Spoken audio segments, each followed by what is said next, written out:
Now we will see about diencephalon. It is the part of forebrain that contains epithalamus, thalamus, and hypothalamus. It is very easy to remember. See here, it consists of, first, if you will remember thalamus, then you will be able to remember epithalamus. Epi means the part of the thalamus which is above. See here, from this diagram also it is clear. Hypothalamus is labeled here. This is hypothalamus.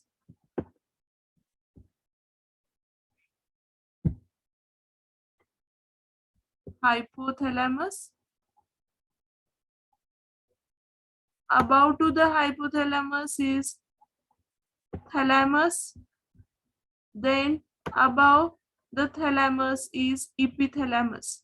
So first will be epithalamus, then thalamus, and then hypothalamus. Extension of hypothalamus is pituitary gland. We are going to study about this gland in the next part of the topic. So diencephalon, it is the part of the forebrain. You know, forebrain, midbrain, hindbrain. So forebrain consists of diencephalon, which consists of thalamus, epithalamus, and hypothalamus. It lies below the corpus callosum. This is the corpus callosum. This yellow part, it is corpus callosum. Yesterday we had seen, when we will see the dorsal view of the brain, you will see the longitudinal fissure. This is the longitudinal fissure. But this is the side view of the brain. So you can see here this corpus callosum. It encloses the single cavity termed as third ventricle. So this diencephalon consists of third ventricle, while first and second ventricle lies in right and left hemisphere. It lies in right and left hemisphere.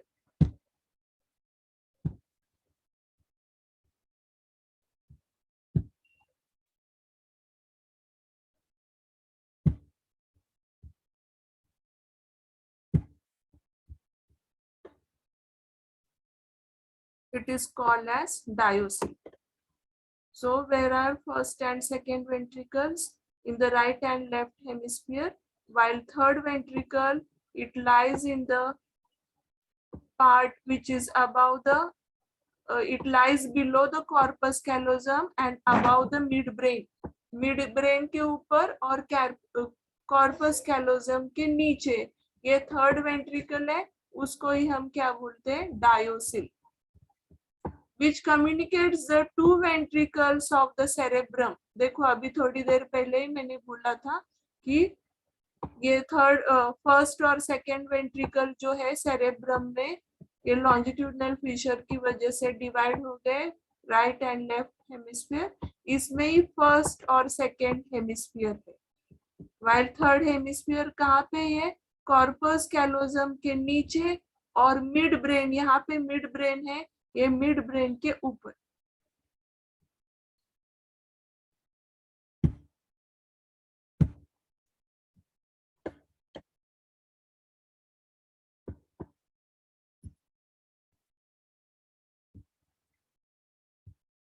Epithalamus is thin, non-nervous roof of diencephalon.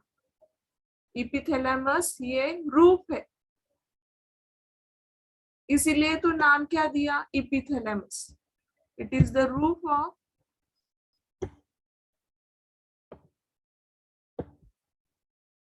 here. Epithalamus is thin, non-nervous, यानी यहाँ पे neurons नहीं है. Roof of diencephalon. Anteriorly, it is fused with pia mater to form the anterior choroid plexus. अभी pia mater यानी सबसे अंदर का जो मेम्ब्रेन है उसको क्या बोलते हैं? pia mater. फिर उसके ऊपर का अरेक्नॉइड मैटर, और फिर उसके ऊपर का डूरा मैटर. ऐसे याद रखना है हमको. To form anterior choroid plexus. ये जो एंटीरियर कोरॉइड प्लेक्सस आगे भी जैसे हम पढ़ेंगे ये टर्म आएगा, तो इससे क्या सीक्रेट होता है, हमने देखा है CSF। CSF यानी cerebrospinal fluid. This cerebrospinal fluid is secreted by anterior choroid plexus and it forms its dorsal wall. It is connected to the pineal gland through the pineal stalk. तो यहाँ पे अगर ये डायग्राम हम देखेंगे, ऊपर की जो डायग्राम है, तो आपको पता चलेगा कि ये पिनियल ग्लैंड अलग है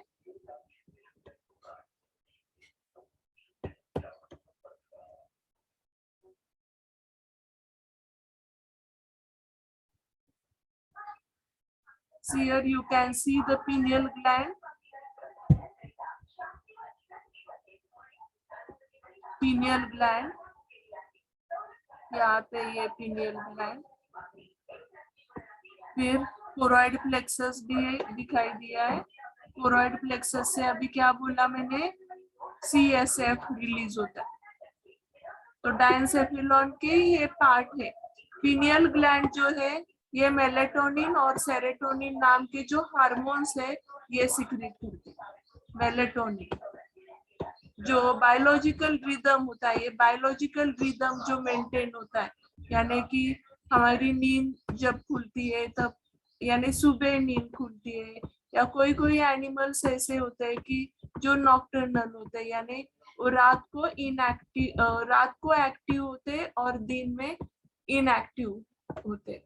तो ये बायोलॉजिकल रिदम, जैसे कि साइबेरियन क्रेन्स ये कितने बहुत ज्यादा किलोमीटर्स क्रॉस करके माइग्रेट होते हैं रशिया से राजस्थान में, तो उनको अपने आप समझता है ये सीजनल चेंजेस हो या डे नाइट चेंजेस हो, ये सब चेंजेस उनको समझ में आते, उसको क्या बोलते हैं, बायोलॉजिकल रिदम. तो ये बायोलॉजिकल रिदम कौन मेंटेन करता है, पिनियल ग्लैंड में से जो मेलेटोनिन हार्मोन रिलीज होता है ये मेंटेन करता है. सेरोटोनिन नाम का भी हार्मोन है, ये सेरोटोनिन और मेलेटोनिन ये दो हार्मोन्स ये पिनियल ग्लैंड सीक्रेट करते हैं. तो मेटाबॉलिक एक्टिविटीज है या बायोलॉजिकल रिदम है, ये कंट्रोल करने के लिए हार्मोन्स रिस्पॉन्सिबल होते हैं. हमारे बॉडी में ये ज्यादा एक्टिव नहीं है.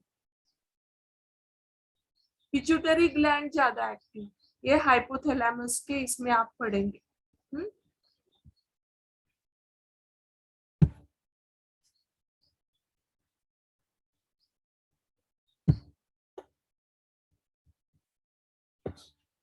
आपके टेक्स्ट बुक में डायग्राम है तो फिर वो डायग्राम देखो, उसके ऊपर से मैं एक्सप्लेन करूंगी.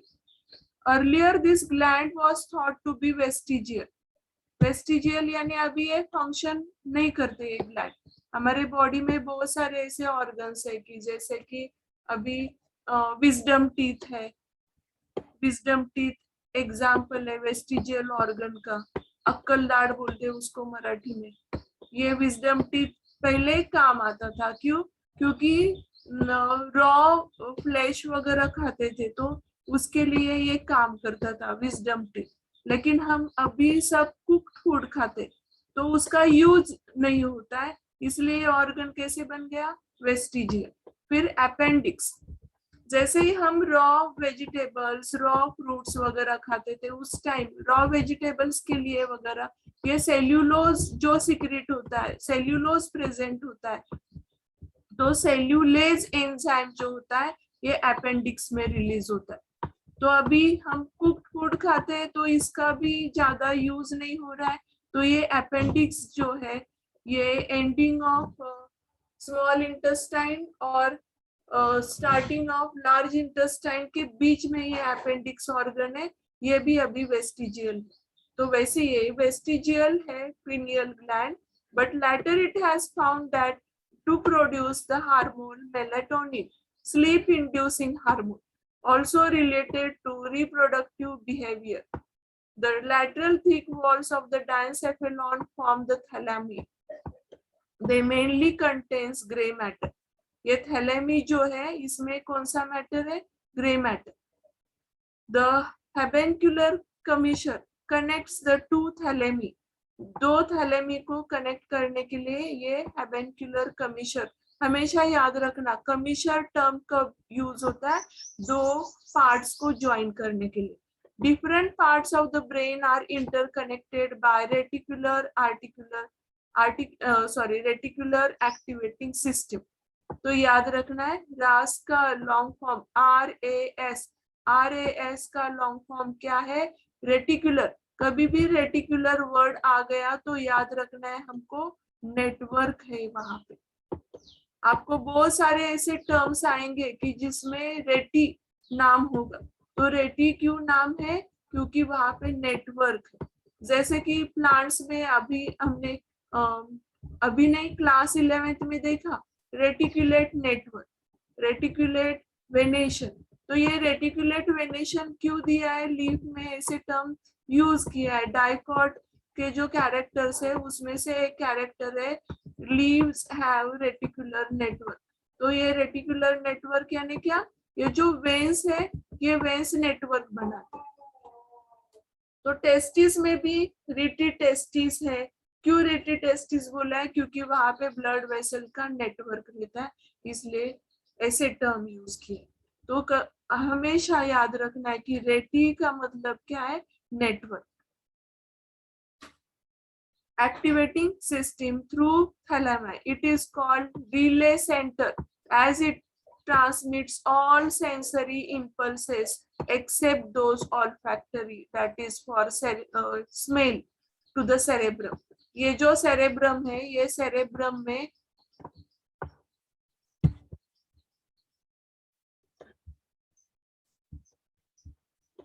cerebrum का जो पार्ट है वहां पे ये पूरे मेरा एरो दिख रहा है girls? Yes ma'am. Yes ma'am. Suppose अभी ये सेरेब्रम है, तो यहाँ से पूरे ऐसे ये इम्पल्सेस सेंड हो जाएंगे कहाँ पे, सेरेब्रम की तरफ। इसलिए उसको क्या बोला है, रिले सेंटर। सिर्फ कौन सा छोड़ के, स्मेल का जो सेंस है ऑल्फैक्टरी, ये नहीं पहुंच सकता है। It is called as gate keeper of cerebrum, connecting the anterior lateral ventricle to the iter posteriorly। ये यानी फर्स्ट सेकेंड थर्ड वेंट्रिकल को जो कनेक्शन हो रहा है, तो ये कनेक्शन इससे होता है वेंट्रिकल टू द आइटर। उसका नाम क्या है, आइटर, नीचे के side posteriorly. The narrow cavity of diencephalon is called third ventricle और डायोसिल। It connects anteriorly to the lateral ventricles by single opening called as foramen Monro and posteriorly to the fourth ventricle or metacell। यहाँ पे देखो ये जो fourth ventricle है ये posterior side पे है, फोर्थ वेंट्रिकल यहाँ पे है। ये पैसेज जो है इसको क्या बोलते हैं, फोरामेन ऑफ मोन्रो। और फर्स्ट और सेकेंड वेंट्रिकल जो है यहाँ पे दिख रहे दो साइड पे, ये फर्स्ट वेंट्रिकल ये सेकेंड वेंट्रिकल, दोनों को मिला के नाम दिया है lateral ventricle. And it is connected through आइटर।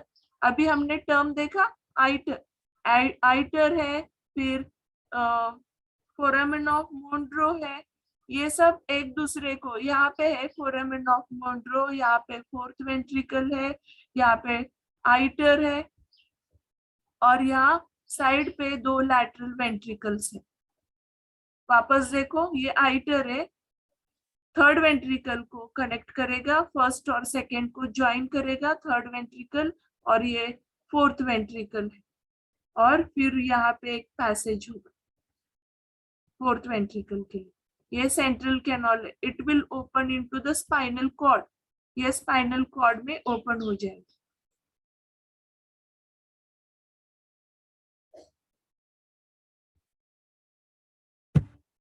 Hypothalamus, it forms the floor of diencephalon, diencephalon का ये फ्लोर बने, and it maintains the homeostasis, homeostasis यानी अंदर स्टेडी स्टेट ये रखे, हार्मोनल कंट्रोल वगैरह, इसके लिए इंटरनल इक्विलिब्रियम जो है ये कंट्रोल में रखेगा, इसलिए टर्म क्या यूज किया है, होम्योस्टैटिस। हाइपोथैलेमस इनवॉलंटरी बिहेवियर कंट्रोल करेंगे. Hypothalamus will control involuntary behaviour like in cerebrum. The hypothalamus also contains hypothalamus nuclei. यहाँ पे hypothalamus nuclei present होंगे. In the white matter. पहले हमने ग्रे मैटर में देखे, अभी ये व्हाइट मैटर में है. With neurosecretory cells. इसमें न्यूरोसिक्रिटरी सेल्स रहेंगे, यानी ये हार्मोन्स जो है ये न्यूरोसिक्रिटरी हार्मोन्स है. क्या नाम है उनका? Oxytocin and vasopressin. ये दो हार्मोन्स जो है ये पोस्टीरियर पिट्यूटरी ग्लैंड से सिक्रीट होते. हम पढ़ेंगे पोस्टीरियर पिट्यूटरी ग्लैंड क्या है, तब हमको पता चलेगा कि ऑक्सीटोसिन क्या है. Oxytocin is also called as birth hormone, और वेसोप्रेसिन जो है it is also called as ADH, that is anti diuretic hormone. ये सब हम आगे पढ़ने वाले हैं. तो ये दो हार्मोन जो है ये न्यूरोसिक्रिटरी हार्मोन्स होते हैं. न्यूरोसिक्रिटरी हार्मोन्स, क्योंकि ये हाइपोथैलेमस में हाइपोथैलेमिक न्यूक्लियाई प्रेजेंट है व्हाइट मैटर में. याद रखना है हमको. The hypothalamus is the link between the nervous and endocrine system. Endocrine glands पता है आपको? Exocrine gland और endocrine glands रहते हैं. Exocrine gland जो होते हैं जैसे कि sweat gland है, ये exocrine gland है. फिर mammary glands है, exocrine glands है. salivary glands है, ये भी एक्सोक्राइन ग्लैंड्स है. लेकिन जो एंडोक्राइन ग्लैंड्स होते हैं, एंडोक्राइन ग्लैंड्स जो सिक्रीशन है, जो कुछ भी सिक्रीशन है, this secretion is poured into the duct. ये सिक्रीशन डायरेक्टली डक्ट में नहीं, ब्लड वेसल्स में ये डिफ्यूज होता है. It is endocrine. While exocrine जो है ये डक्ट में पोर करते हैं. जैसे कि अभी सलाइवरी ग्लैंड्स जो सलाइवा जो है ये डक्ट में सिक्रीट होता है और फिर ये ओपन होते हैं माउथ में. तो ऐसे ग्लैंड्स को बोलते हैं एक्सोक्राइन ग्लैंड्स. स्वेट वगैरह है तो ये कैसे एक्सोक्राइन. और एंडोक्राइन में डिफ्यूजन होता है. सिक्रीशन जो हार्मोन्स वगैरह है उनका सिक्रीशन ब्लड में होता है, वो डिफ्यूज होते हैं ब्लड में और फिर ब्लड में से पूरे बॉडी को ये सप्लाई होता है. This is endocrine gland. Example of endocrine glands are pituitary gland, testis, ovary, thyroid gland, then adrenal gland. ये जो ग्लैंड्स है ये सब एंडोक्राइन ग्लैंड्स है. It regulates heart respiration, heart rate, respiration. अभी एंडोक्राइन ग्लैंड का क्या फंक्शन है? It regulates heart rate, respiration, blood pressure, body temperature, water and electrolyte balance. तो ये सब रेगुलेट करते हैं.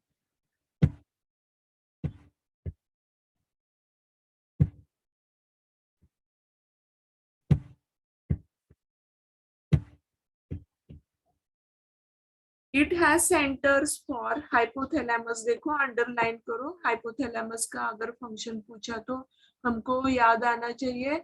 It is the centre for hunger, thirst, sleep, fatigue, satiety centre, यानी जो सेटिस्फेक्शन रहता है हर एक चीज का, तो ये सैटिएटी सेंटर जो है ये भी हाइपोथैलेमस है. Secretion of glands of stomach, intestine. तो ये जो अलग अलग ग्लैंड्स रहते हैं हमारे स्टमक में या फिर इंटेस्टाइन में, जैसे कि म्यूकस सिक्रीटिंग ग्लैंड है, तो ये ग्लैंड्स है. उसी टाइम क्या होता है ये सिक्रीशन के लिए एक्टिवेट हो जाते हैं. It also produces neuro hormones that stimulates the pituitary gland. A complex neural circuit, जैसे अभी थोड़ी देर पहले मैंने वेसोप्रेसिन ADH के बारे में बोला था. तो ये जब टाइम रहेगा, यानी हर टाइम ये रिलीज नहीं होगी। ऑक्सीटोसिन भी हर टाइम रिलीज नहीं होगा, जब जरूरत रहती है तभी ये हार्मोन रिलीज होते हैं। इसलिए बोला it also produce neuro hormones that stimulates pituitary gland, a complex neural circuit called as limbic system. ये याद रखना है हमको। ये न्यूरल सर्किट रहता है हमारे डायसेफिलॉन में, इसको क्या बोलते हैं? Limbic system is formed by hypothalamus, amygdala, parts of epithalamus and thalamus, hippocampus and other areas. अभी ये किसके लिए रिस्पॉन्सिबल है? For emotional reactions. जो हमारे इमोशनल रिएक्शंस रहते, अलग अलग टाइप के इमोशनल रिएक्शंस रहते। कभी हम थोड़े से रिएक्ट होते, एग्रेसिव होते, कभी बहुत इमोशनल होते। तो ये इमोशनल रिएक्शंस जो होते हैं ये कंट्रोल करते हैं हाइपोथैलेमस का एमिग्डाला पार्ट है, फिर हिपोकैम्पस है, मोटिवेशनल ड्राइव्स है एंड मेमोरी। जो भी मेमोरी हमारे बचपन से लेके अभी तक कुछ ऐसे मेमोरीज होते हैं कि जो हम भूल नहीं पाते, तो ये मेमोरीज कंट्रोल होते हैं वहां पे। The floor of hypothalamus continues as downward projection called as hypophyseal stalk or infundibulum. ये जो hypothalamus का extension होता है, ये पिट्यूटरी ग्लैंड है, ये ग्लैंड है, और उसका जो स्टॉक है, ये स्टॉक को क्या बोलते हैं? It is called as hypophyseal stalk or it is also termed as infundibulum. ये नाम हमको याद रखने, which connects it to the hypophysis, that is pituitary gland, both physically and functionally by secretion of neurotransmitters. Neurotransmitters हमने देखे, तो ये physically और फंक्शनली सिक्रीट करते हैं neurotransmitters. It is chemical coordination. The inferior surface of hypothalamus also bears the optic chiasma crossing the two optic nerves. हम देखेंगे ये ऑप्टिक चाइज्मा क्या होता है। क्यों नाम दिया है चाइज्मा? क्योंकि ये क्रॉस करते हैं, इसलिए नाम क्या दिया है? ऑप्टिक चाइज्मा। ऐसा स्ट्रक्चर रहता है, crossing the two optic nerves and pair of mammillary bodies unique to mammalian brain. mammalian brain कैसे पहचान में आता है? क्योंकि इसमें mammillary bodies होते हैं, responsible for recollective memory. तो ये मेमोरी रिकलेक्ट करने के लिए काम में आता है।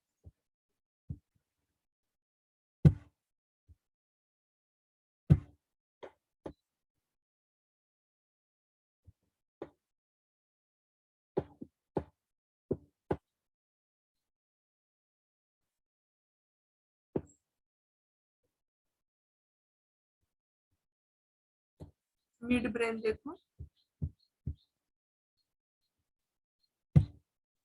It is located between the diencephalon. अभी हमने डायनसेफेलॉन कंप्लीट किया, उसके नीचे आएगा मिड ब्रेन।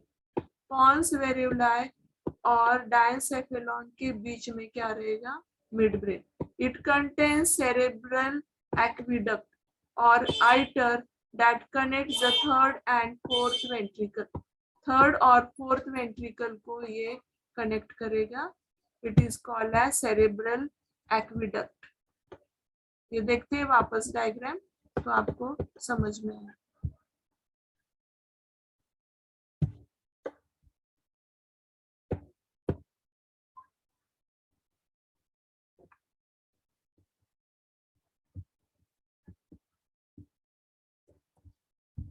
ये देखो, it is also called as aqueduct of Sylvius, which connects the third and fourth ventricle. यहाँ पे फोर्थ वेंट्रिकल है और इसमें थर्ड वेंट्रिकल है, यहाँ पे लैटरल वेंट्रिकल्स है। इट इज एक्विडक्ट ऑफ सिल्वस और आइटर।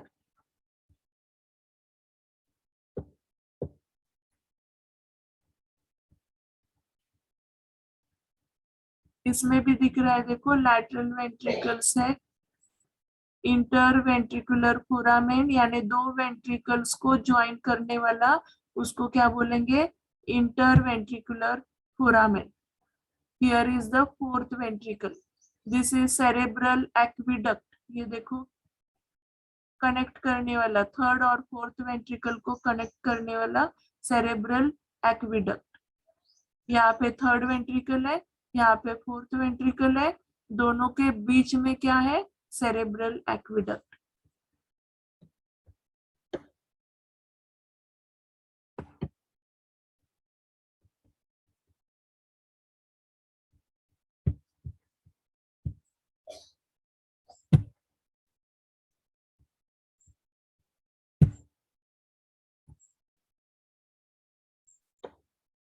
द कॉर्पोरा क्वाड्रिजेमिना, क्यों नाम दिया है क्वाड्री, क्यों क्वाड्री मतलब फोर, हाँ याद रखना है। Corpora quadrigemina are four rounded elevations on the dorsal surface of the mid brain.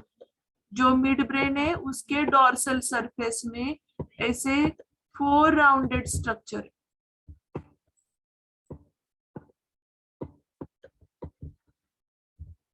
इस साइड भी सेम ऐसे ही रहेगा, फोर राउंडेड स्ट्रक्चर, इसलिए नाम क्या दिया है, corpora quadrigemina. These are the rounded elevations, elevations यानी क्या, ऊपर आ गए on the dorsal surface of the midbrain. The two superior colliculi are involved in, अभी देखो two superior colliculi यानी ये superior है, ये two superior colliculi है, they are involved in visual reflexes। जो भी हम देखते हैं तो ये visual reflexes के लिए कौन रिस्पॉन्सिबल है, सुपीरियर कॉलिक्यूलर। जैसे कि अभी क्रिकेट का ये चल रहा है और उस टाइम बहुत जोर से बॉल जा रहा है ऊपर से, तो वो जो बॉल कैच करने वाला है तो वो साउंड भी सुनेगा, उस साउंड के डायरेक्शन में उसके आईज की भी मूवमेंट हो जाएगी। तो ये जो कनेक्शन है, ये जो कोऑर्डिनेशन है बॉल कैच करने के लिए, साउंड और विजुअल, तो ये कौन कंट्रोल करते हैं, ये चार कॉलिक्यूला है, सुपीरियर कॉलिक्यूला और इंफीरियर कॉलिक्यूला। याद रखना है हमको, superior colliculi is involve for visual reflexes and two inferior, ये जो नीचे के हैं, two inferior colliculi are relay centres for auditory reflexes. यानी आवाज जो डायरेक्शन में आ रहा है वही डायरेक्शन में हमारे आई बॉल्स की या आईज की मूवमेंट हो रही है। तो ये कोऑर्डिनेशन जो हो रहा है ये कौन कर रहा है, कॉर्पोरा क्वाड्रिजेमिना। क्या है corpora quadrigemina, they are the elevations, ये एलिवेशंस है और dorsal surface of mid brain की तरफ है। Called as two superior colliculi and two inferior colliculi. Superior are involved for visual centers, visual reflexes, and inferior are responsible for auditory reflexes that operates when it is necessary to move the head to hear the sound more distinctly. Sound की तरफ हम हमारा head कैसे move करेंगे उसके लिए फायदे का होता है।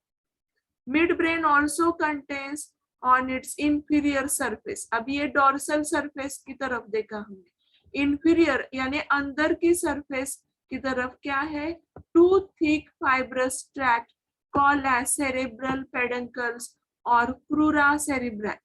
This tracts of ascending and descending nerve fibres, ये असेंडिंग और डिसेंडिंग नर्व फाइबर्स है, फॉर्म रेटिकुलेटिंग एक्टिवेटिंग सिस्टम। अभी थोड़ी देर पहले हमने ये देखा, उसके नाम का भी मीनिंग बताया, क्यों नाम दिया रेटिकुलेटिंग, क्योंकि ये नेटवर्क बनाता है। Activating system and connect the cerebrum and mid brain, याद रखना है हमको, सेरेब्रम और मिड ब्रेन का कनेक्शन। रिले सेंटर बोला हमने, सब मैसेजेस जाएंगे, सिर्फ कौन सा छोड़ के, ऑल्फैक्शन का छोड़ के।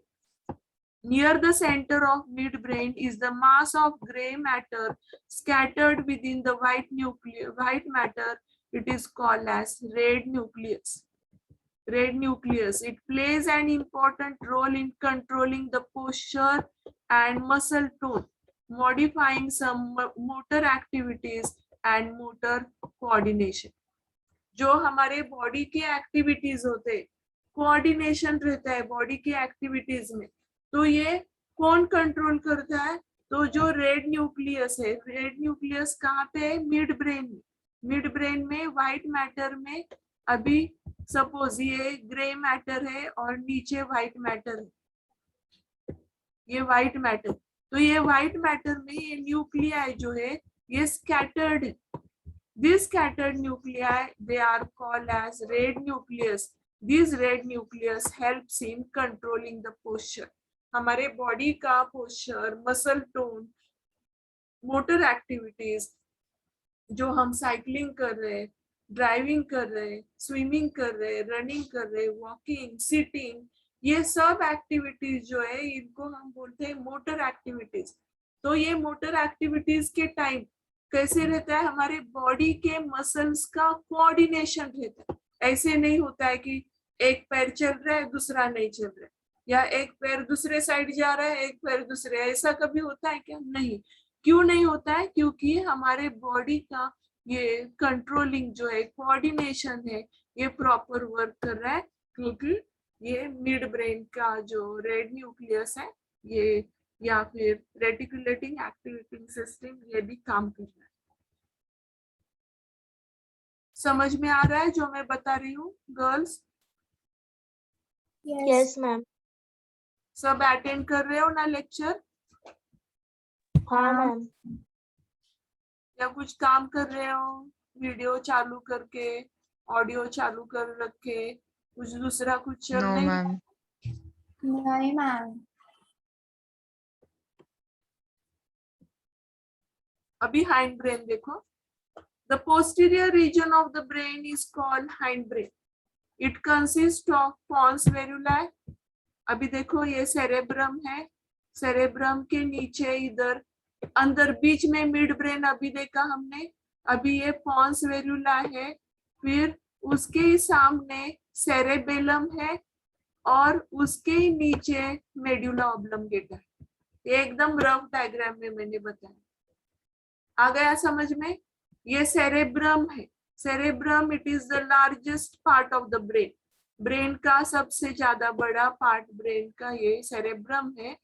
सेरेबेलम अलग है. सेरेबेलर हेमिस्फीयर भी रहते हैं, जैसे सेरेब्रम सेरेब्रल हेमिस्फीयर है वैसे सेरेबेलर हेमिस्फीयर भी. ये आर्बोरवाइटी है, ट्री लाइक ब्रांचेस है ना, इसलिए नाम क्या दिया है? अर्बोर.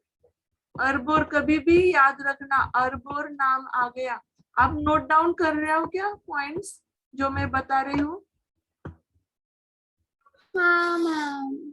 अर्बोरियल देखा है ना आपने? एडाप्टेशन, अर्बोरियल एडाप्टेशन यानी जो ट्री पे एनिमल्स रहते हैं उनमें जो एडाप्टेशंस होते हैं उसको अर्बोरियल बोलते हैं. क्यों नाम दिया अर्बोर? क्योंकि ये ट्री से रिलेटेड और ये ट्री के जैसे ब्रांचेस सेरेबेलम में दिखते हैं, इसलिए अर्बोरवाइटी बोलते हैं. और ये पॉन्स वेरुला है. Pons appears as rounded bulge on the underside of the brain stem. ये ब्रेन स्टेम के अंडर साइड पे है, इसको बोलेंगे pons verula. And medulla oblongata and continues up to spinal cord. medulla oblongata इसके ही नीचे है और इसके नीचे कंटिन्यू होगा spinal cord. And contains the cross bands of nerve fibers connecting cerebrum, cerebellar lobes, medulla oblongata. इन सब का कनेक्शन यहाँ पे है. कहाँ पे? पॉन्स वेरुलाe में. पॉन्स वेरुलाe में सेरेब्रम के लिए कनेक्शन है, फिर सेरेबेलम के लिए कनेक्शन है, मेडुला ऑब्लंगेटा के लिए भी कनेक्शन है. द सेरेबेलम, अभी देखो cerebellum, medulla oblongata, cerebellum as the second largest part of the brain. बहुत इजी है याद रखने के लिए. Cerebellum is the second largest. Cerebrum अलग है, सेरेबेलम अलग है. सेकेंड लार्जेस्ट कौन सा पार्ट है? सेरेबेलम है. Lateral joins two lateral hemispheres.